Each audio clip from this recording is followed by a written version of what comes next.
Boa tarde, inicia as nossas aulas dessa segunda-feira, dia 31 de agosto, né?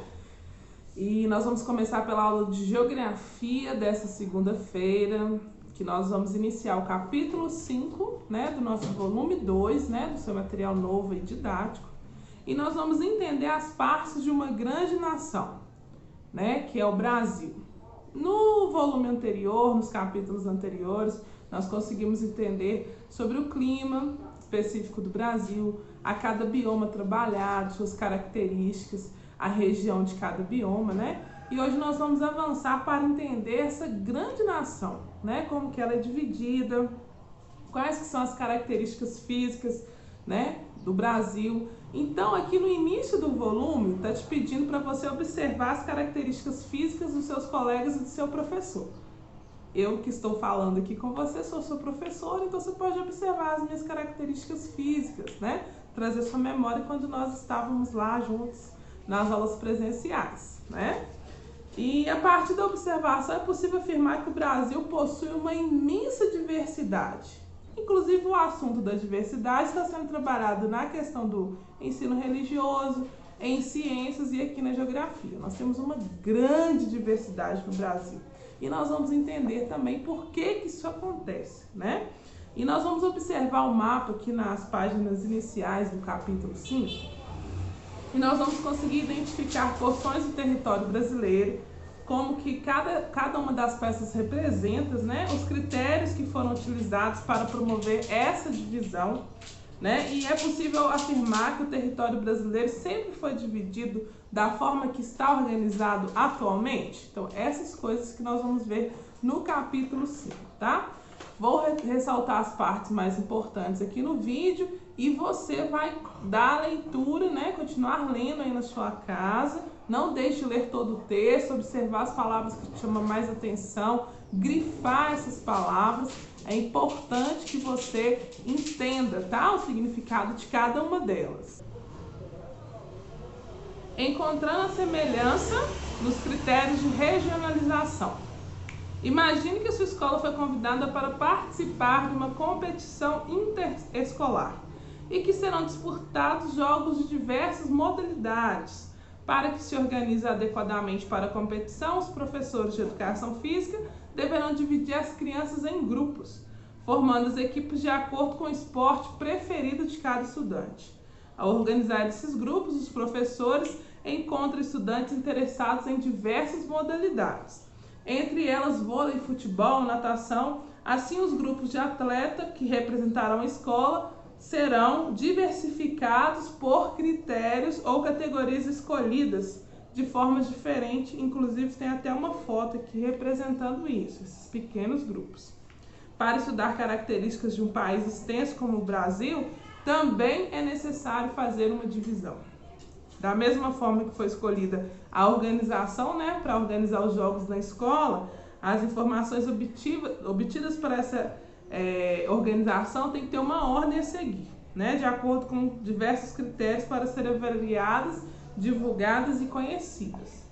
Então nós vamos entender, né, como esse exemplo que foi dado aqui no início do capítulo, como que se deu essa divisão regional do Brasil. Nós vamos ler aqui na página 5 as divisões regionais. Vou destacar os pontos importantes e você vai ler essas partes aqui, tá bom? Para conhecer e estudar o espaço geográfico é necessário reparti-lo em áreas menores, de maneira onde possam ser agrupados de acordo com as suas características naturais, características históricas, socioculturais e econômicas. Cada área que representa traços parecidos quanto a um ou mais aspectos é denominada região, tá? E aqui, gente, nós vamos entender como que funcionam as regiões, né? Como já foi falado aqui, ela foi dividida com essas características. Por exemplo, vamos olhar no mapa aí alguns exemplos, né, dessas divisões regionais. Nós temos aí a Amazônia, que é um bioma que ele é caracterizado pela floresta amazônica, que ocupa a maior parte do território brasileiro e se estende por países vizinhos. É uma característica do bioma da Amazônia. E aí nós vamos entender, né, a região desse bioma. Tá aí no mapa em destaque, não deixe de ler a legenda, tá? falando sobre esse limite da Amazonas. Olha como que ele é grande. O limite tá de vermelho aí, tá? E o de verde tá caracterizando o bioma brasileiro, tá? Então, o pontilhado de verde é todo o bioma da Amazônia do território brasileiro, e toda a situação circulada de vermelho aí é onde que todo o bioma Amazônia vai estar nas regiões aí que vai abranger outros países também, tá? Na página 6, vem falando também sobre a localização do ABC Paulista na região metropolitana de São Paulo. Você já deve ter escutado falar isso no telejornal ou então na internet, né, falando sobre isso. É uma região formada por cidades industriais próximas à cidade de São Paulo, como Santo André, São Bernardo do Campo, São Caetano do Sul, Diadema e entre outras. Então, é uma região de indústria, industrial, tem essa característica, tá? E aí você vai ler vai verificar aqui primeiro o mapa, né? Também ler a legenda e depois ler essa parte aqui debaixo do mapa, que vem falando sobre a questão do IBGE, como que ele foi criado, né? Que é um dos órgãos responsáveis para elaborar essa divisão administrativa do nosso país. Ele tem cerca de mais de 80 anos, tá bom? Então é importante ler aqui. Ele também é responsável em desenvolver pesquisas, coletas de dados, características específicas da população e de toda a economia brasileira. Então é importante conhecer esse órgão. IBGE, Instituto Brasileiro de Geografia e Estatística, tá bom? Já na página 7, vem nos mostrando aqui também as micro-regiões do estado de Minas Gerais, que é o nosso estado, e as micro-regiões do estado de Minas Gerais e mesorregiões do estado de Minas Gerais também, tá? Tá mostrando toda essa situação aqui. Inclusive, não sei se você já ouviu falar, com certeza já deve ter ouvido falar, que Santa Luzia pertence à região metropolitana de Belo Horizonte. Mas mais à frente nós vamos entender o que é essa região metropolitana, tá bom? Então nós vamos observar os mapas aqui, que estão organizados em micro e macro-regiões, né, que são regiões pequenas, mas também regiões extensas, aqui no estado de Minas Gerais. E aí nós temos a nossa atividade do Antes de Seguir, que é importante você fazer ela, né? Que lá mostra tudo que você leu, as coisas que você assistiu aqui na videoaula, é possível você demonstrar que você conseguiu compreender. Não deixe de fazer, são só 3 perguntas muito tranquilas de fazer, tá? Página 7, na página 8 do nosso novo material didático, né? Muito bom ter um material novo. E, inclusive, pessoal, na aula do dia 24, que foi da semana passada, eu pedi para vocês fazerem a atividade do Já Aprendi, que está concentrada no final do capítulo. Não postei no Educare, porque eu falei para vocês estudarem para avaliação de geografia, né? E não postei no Educare devido a não acrescentar um volume grande de atividades, que você já está, né, vindo da semana de prova. A nossa semana de avaliação encerra hoje com a nossa avaliação de matemática. Então é importante que você faça aquela atividade. Tem alunos que assistiu o vídeo, sabe que tem que fazer, outros não. Então eu peço você que, se você não fez a atividade do Já Aprendi do volume 1, não deixe de fazer. Tá no final do capítulo 4. É uma atividade muito importante. Vai te auxiliar para você compreender essa continuação que estamos tendo aqui hoje, tá bom? Te espero na próxima aula.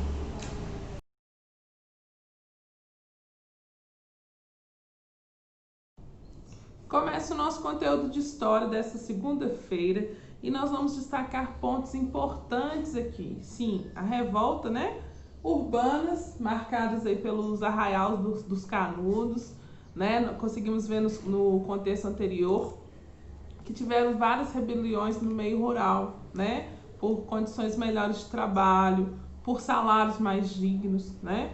No momento que o Brasil se torna república, vem inúmeros problemas dessa natureza que as pessoas já começam a entender e reivindicar, né, para os líderes políticos. Pessoal, na ponta do lápis aqui na página 115, nós vamos só destacar a leitura desses 2 pequenos parágrafos e tá pedindo para fazer um relato, né, como se você vivesse nesse arraial e participasse dessa rebelião. Você não vai fazer esse relato. Por quê? nós temos as atividades do antes de seguir e do já aprendi, que vai ser mais interessante para você fazer. E são atividades extensas, então eu quero que você se concentre nessas atividades. Combinado? Vamos ler aqui os 2 parágrafos.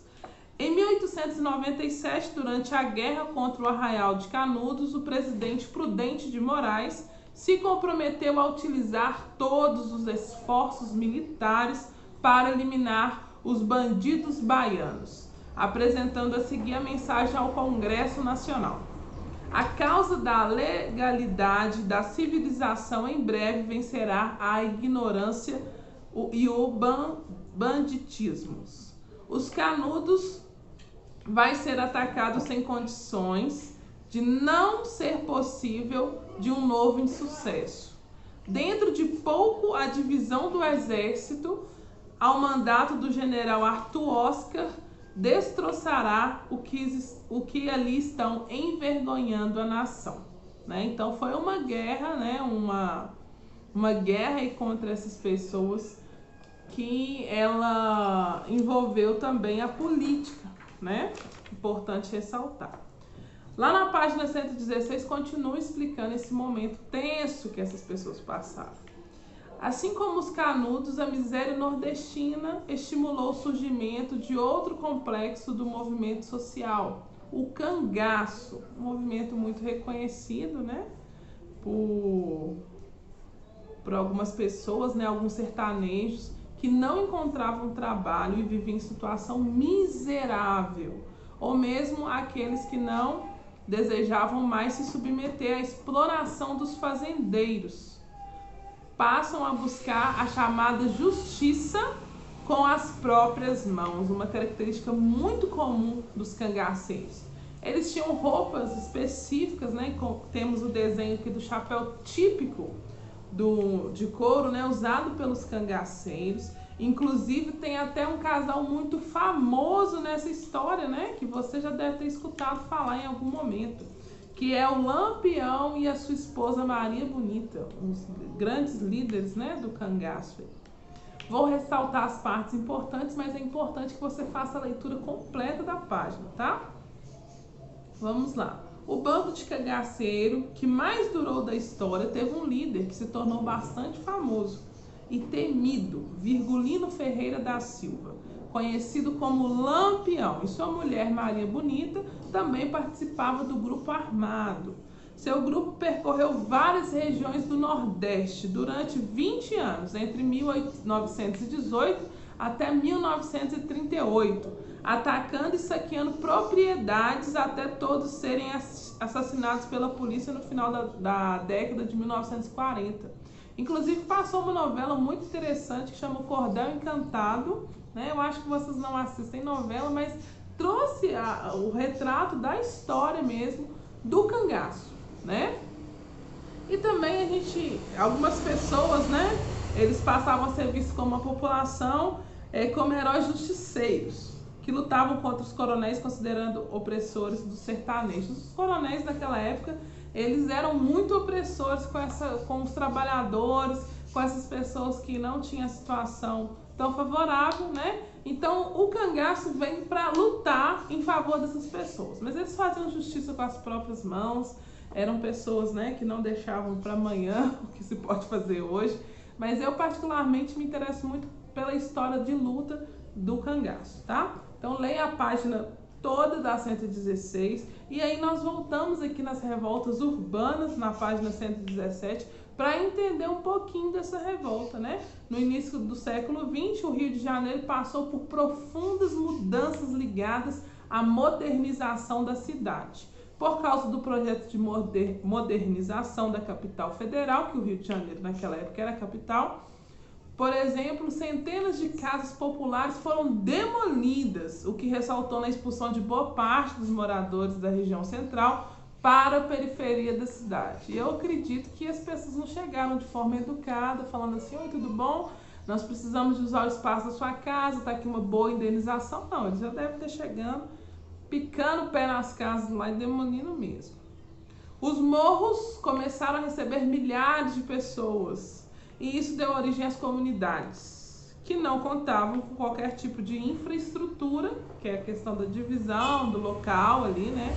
A base para construir casas e planejamento para receber os moradores. Inclusive, o Rio de Janeiro é um dos estados que tem muitas comunidades, grande parte, né, da população.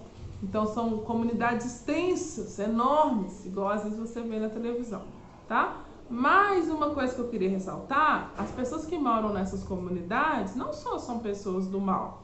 Existe muita gente do bem, muita gente trabalhadora, muita gente digna que mora ali, que teve as condições, né, da vida ser formada naquele lugar. Então, precisam ter o nosso respeito e a nossa admiração, tá bom? Aí você vai ler essa parte aí, inclusive tem até uma charge, uma imagem que representa o confronto entre a população e o exército de Oswaldo Cruz, né?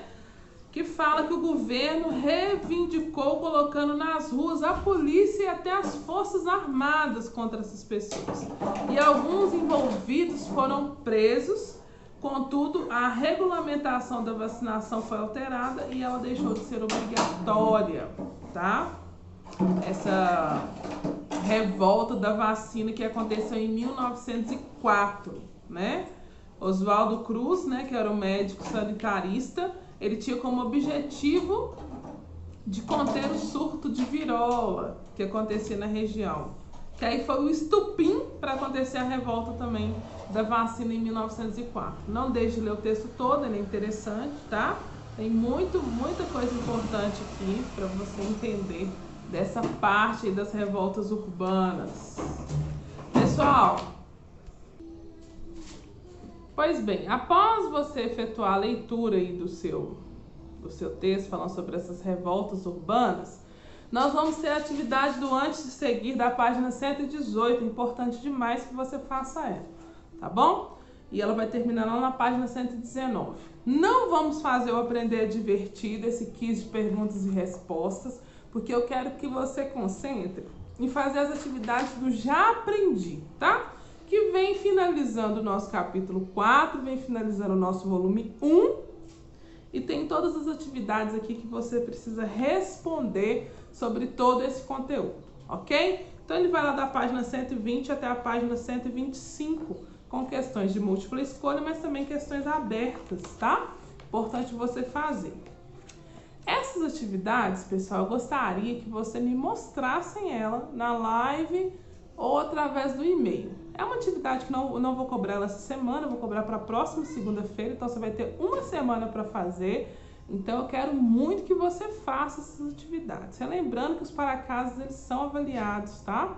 Então tenha cuidado com isso, não deixe acumular. Leia, volte no que você for preciso e tire suas dúvidas na live. Infelizmente tem alunos que não participaram da live até hoje, mas a live é um momento de interação com sua turma, com sua professora, e é o momento que você vai conseguir retirar suas dúvidas, tá bom? Nós corrigimos exercícios, comentamos assuntos lá e damos continuidade à disciplina, então é importante participar, tá certo? Então eu te espero até na próxima aula e faça suas atividades, viu?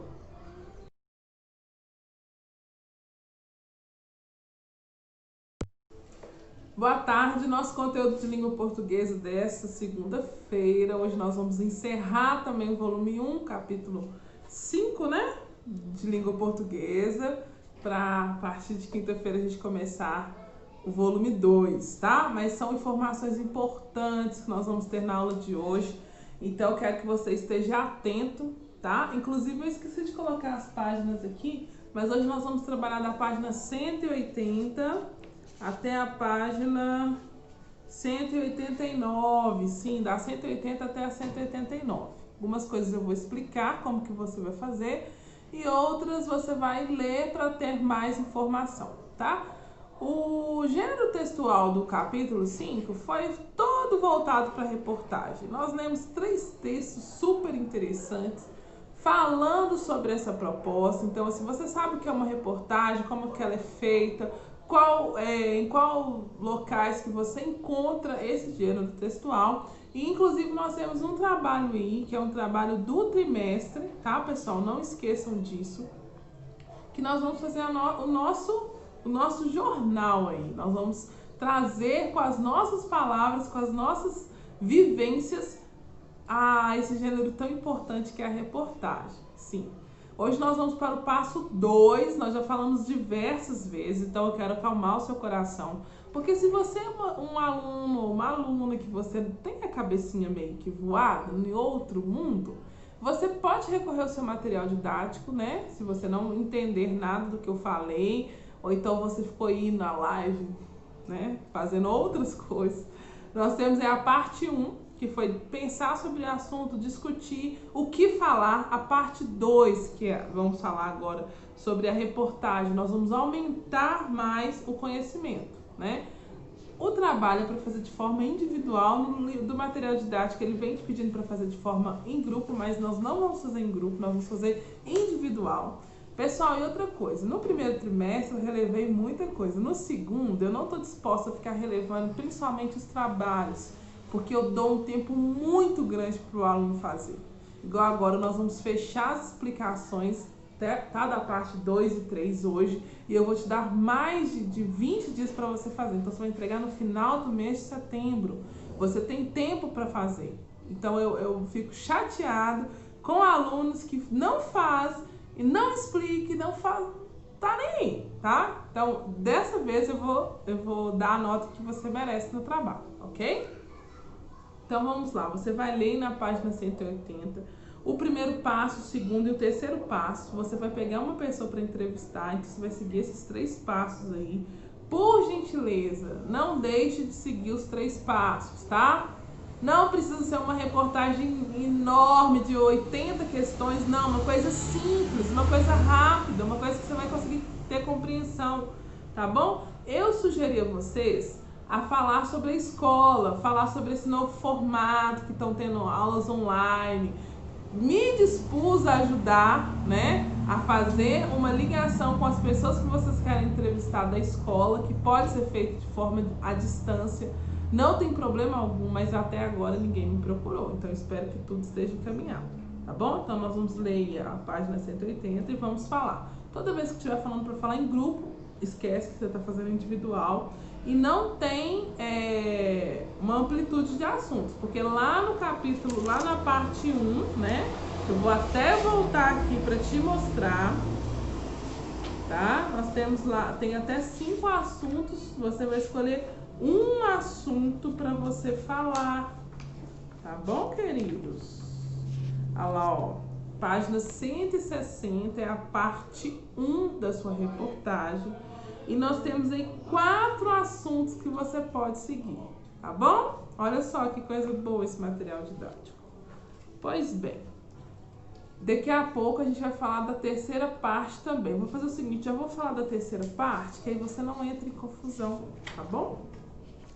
A terceira parte dessa produção textual, que eu vou usá-la como um trabalho, tá? Então eu vou avaliá-la como um trabalho de português. Inclusive, pessoal, eu quero relembrar vocês. Quando forem me mandar atividades da matéria, eu falo atividades. Quando for trabalho, trabalho. Tem aluno que faz para casa e manda trabalho de português. Não, querido. Você já sabe como é que é esse sistema de aula remota. Você já tá fera nessa questão da aula gravada. Você já sabe manusear o e-mail. Então, use isso da forma correta, tá bom? Reportagem, parte 3, página 183, tá? Agora é o momento de escrever a reportagem, inserindo no texto as informações pesquisadas, algumas falas do entrevistado, mas antes lembre da estrutura de uma reportagem, que nós já falamos diversas vezes, mas eu vou falar mais uma vez, tá?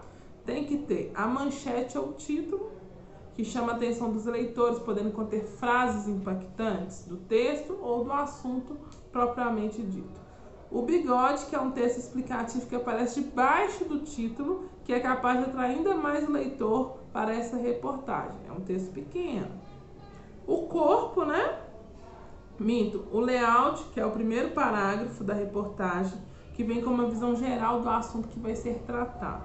E o corpo da reportagem, tá? Que é o desenvolvimento do assunto de forma detalhada. E nessa parte você poderá inserir gráficos, dados, estatísticos, fotos, ou a fala dos entrevistados. Então aqui, eu não vou te cobrar gráficos, não vou te cobrar nada disso, mas eu vou te cobrar a fala dos entrevistados e uma foto. Pode ser uma foto do entrevistado, pode ser uma foto da situação. Vamos escolher lá a questão das aulas online, por exemplo. Você procura na internet lá uma fotinha de aula online, coloca lá na sua reportagem, me envia no e-mail, ok? E aí, gente, depois que você vai fazer isso, você vai escrever o seu texto, né? Fazendo uma introdução sobre o assunto e vai desenvolver sobre o tema apresentado, a reescrita das informações pesquisadas na primeira parte da produção de texto, vai inserir as imagens, vai inserir entrevista. Algumas falas do seu entrevistado para compor a reportagem. Não é trabalhoso. Por quê? Porque nós já estamos trabalhando o capítulo 5 inteiro sobre isso. Se você for um aluno que prestou atenção na live, nas aulas gravadas, conseguir identificar, vai ser tranquilo você fazer. Se você é aquele aluno que infelizmente deixa tudo para os seus familiares fazer, você vai colocar a galera doida da sua casa, tá? Já estou avisando já. E é o trabalho de português. Tá bom, queridos? Não deixe de fazer. E depois você vai analisar o seu texto. Antes de me enviar, eu vou avaliar o texto. Então não vou ser aquela pessoa que olha e fala assim, fulano fez, vou dar 5. Não, eu vou ler o texto minuciosamente, vou ver se você colocou o que se pede e vou avaliar o seu texto, tá? Não fique bravos comigo, tá? É porque eu estou cansada com tanto descompromisso que alguns alunos estão tendo. Estou chateada com isso. Mas voltando aqui, pessoal, vou colocar lá no Educar as páginas onde você vai encontrar os passo a passo, porque eu tenho certeza que quando eu terminar essa aula gravada vai ter seres humanos me perguntando o que é para fazer, então você já vai saber, tá? Com o seu material didático. Para a gente fechar o nosso capítulo hoje, tem mais 2 assuntos para falar. Explorando o dicionário, que vai muito além das informações do verbete. Seu dicionário já foi entregue com seu material didático, então você não tem mais desculpa em relação ao seu dicionário. Ele está aí na sua casa, tá? Então abrace ele, durma com ele. Você estava morrendo de saudade, o meu aqui estava aqui comigo, porque eu tenho vários dicionários, né? Faço questão de gastar dinheiro com dicionário, que vale a pena. Brincadeira. Mas galera, dá para você ter o recurso do dicionário online, tá? Tem alunos que têm dificuldade demais de procurar palavras no dicionário. Primeiro passo, tem que treinar a ordem alfabética. Não tem como você fugir da ordem alfabética. E segundo, nós vamos entender as informações que vai além do verbete do dicionário. Leia o trecho e o significado da palavra destacada a seguir. Foi pensando nisso que o cientista Nicolas Negroponte criou um projeto de distribuição de tablets para as crianças das comunidades remotas da Etiópia. Remotas? Está destacado. Vamos ver o que significa. Remoto. Latim remotus. Participo passado de remóvel. Iere, mover, para trás, recuar, afastar. Adjetivo. Que sucedeu há muito tempo. Antigo, longuíneo. Que está longe, afastado, distante, longuíneo, que é feito à distância. Exemplo, controle remoto. Exemplo, nossas aulas remotas, elas estão acontecendo de forma distante. Eu não estou perto de você, estou na minha casa te dando aula aí, te cobrando exercícios e te ensinando conteúdo, e nós conseguimos avançar através das aulas remotas. Então agora você sabe o que é uma aula remota. Olha que interessante. Pois é. Tudo isso que está em destaque dessa palavra remota, a gente encontra onde? No dicionário. Estava lá tudo isso.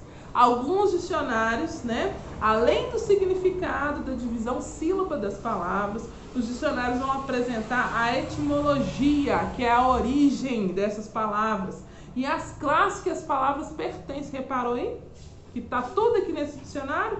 Pois bem, em alguns casos, a maneira como devemos pronunciar também é indicada. Então, se o seu dicionário não tem nada disso, está na hora de você pedir para sua mãe, seu pai, seu tio, seu avô, quem mora com você, um dicionário novo. Sim, em vez de você pedir chiclete, bala, pirulito, junto dinheiro, pedir jogo de atirar, de matar os outros, compra um dicionário mais completo, vai te ajudar a ser alguém melhor, falar melhor, ler melhor, tudo vai melhorar na sua vida, beleza?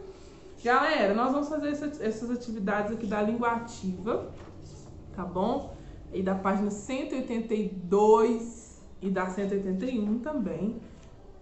não deixe de fazer suas atividades, queridos. Tá bom? Nós já falamos sobre a produção textual, que é um trabalho. E aí nós vamos ter lá o jornal falado, que se nós estivéssemos na escola e não tivéssemos nas aulas remotas, nós íamos fazer esse jornal lá na escola. Mas infelizmente não vamos poder fazer. E eu também não vou te pedir, porque vai te demandar muito mais coisa, tá? Galera, você vai ler só para você entender como que é um jornal falado que às vezes você senta aí com os seus familiares e assiste o jornal falado, né? É um gênero textual também, a forma como que ele é apresentado. Então pode dar uma lidinha aí na página 185, não precisa de fazer, tá bom? Quero só que você lê a nível de curiosidade.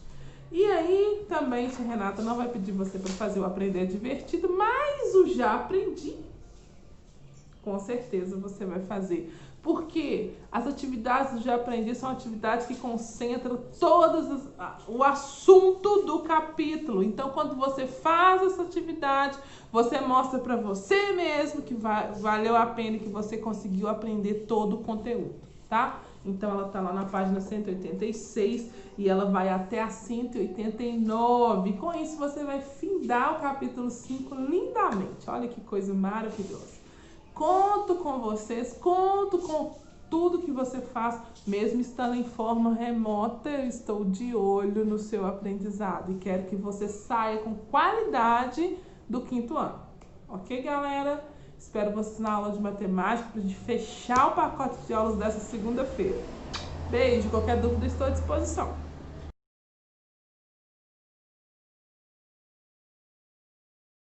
Boa tarde! Nossa aula de matemática de hoje nós vamos trabalhar também o fechamento do capítulo e vamos dar continuidade aí sobre a classificação dos polígonos. Isso mesmo, onde que a gente pode encontrar, como que se dá essa classificação.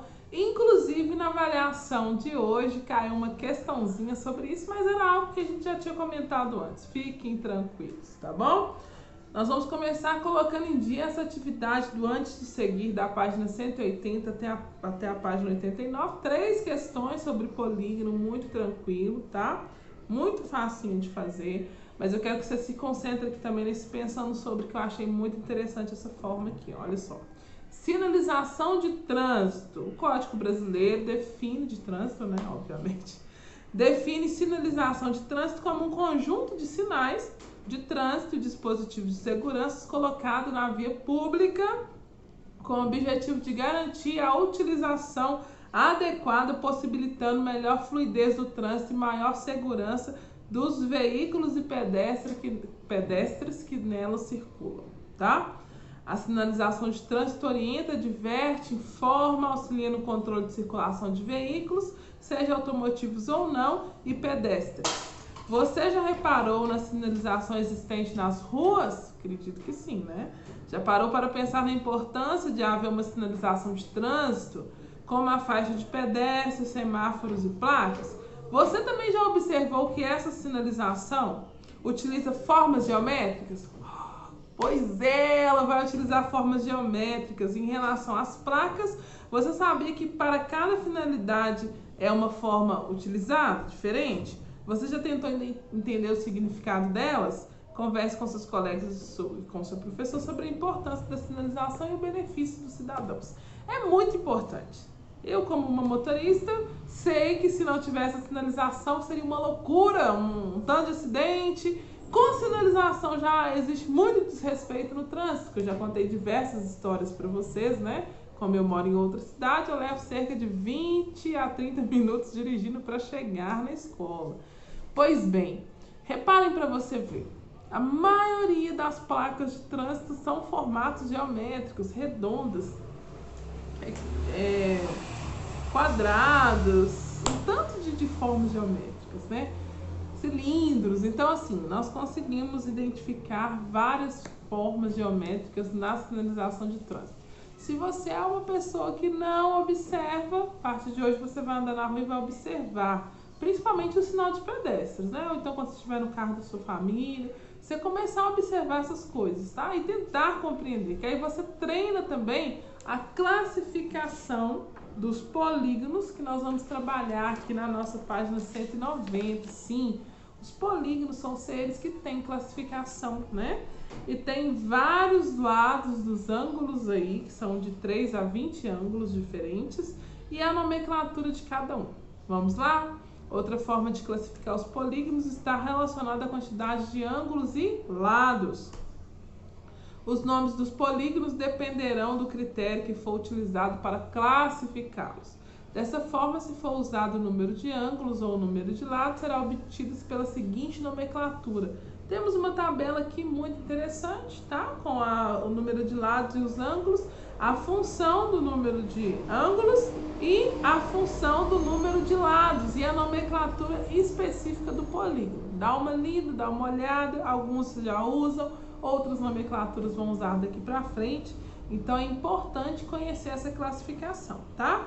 Não é comum classificar os polígonos quanto aos números de lados, exceto no caso dos quadriláteros, tá? Comente utilizando a nomenclatura em relação aos números de ângulos, anote essa classificação e não leve em consideração a medida, mas sim a quantidade de lados dos ângulos, tá? Aqui nós estamos falando da quantidade de ângulos e de lados, não das medidas, tá bom? Pessoal, nós vamos fazer esse problema não é problema e também essa atividade aí do antes de seguir da página 191, ok? Que também está relacionada a esse assunto, beleza? E aí, vem lá uma parte muito interessante que eu queria que você ressaltasse aí, que é construindo os polígonos regulares. Tem 3 fotinhas aqui, ó. 3 figuras. Vejam os polígonos retangulares a seguir. Estes são os retangulares. Faça um X no polígono que só tem ângulos retos. Circule aquele que tem apenas ângulos agudos. E qual o tipo de ângulo e qual o tipo dos ângulos do polígono que você marcou? Tá certo? Tenha atenção aí nessa questão, uma questão simples, nós já conversamos sobre isso, tá? Nesse momento o transferidor te ajuda a analisar algumas coisas, mas se você não sabe, se você perdeu, se o seu transferidor foi dar uma volta e falou, estou cansado dessa vida de ser transferidor, estou aqui desde o início do ano, ninguém nunca me usou, a não ser para ficar rodando no lápis ou mandando na cabeça de alguém, vou tirar umas férias? Não se preocupe, eu não vou exigir que você compre um transferidor para isso, mas eu te aconselho a achar ele aí no seu material didático, no seu material pessoal, né? Que quando no início do ano, quando nós chegamos lá, no IESA, lindamente, em fevereiro, eu percebi que todo mundo tinha um transferidor, uma régua, né? Alguns tinham até um jogo de transferidores, rosa, verde, limão. E você que sumiu, procura na sua casa, você vai achar. O Gabriel fez uma observação importante, que os objetos dele não somam, eles ficam cansados de viver a função e vão descansar em algum lugar. Não está perdido, viu, Gabriel Moreira? Gostei da sua definição. Pois bem, então você vai precisar dele nesse momento, tá? E nós temos mais atividades do antes de seguir. As atividades do antes de seguir desse final do capítulo, elas estão fracionadas, galera. 3 questões aqui, 2 ali, junta tudo e faz. Página 188 até a 205, nós comentamos todos esses assuntos aqui.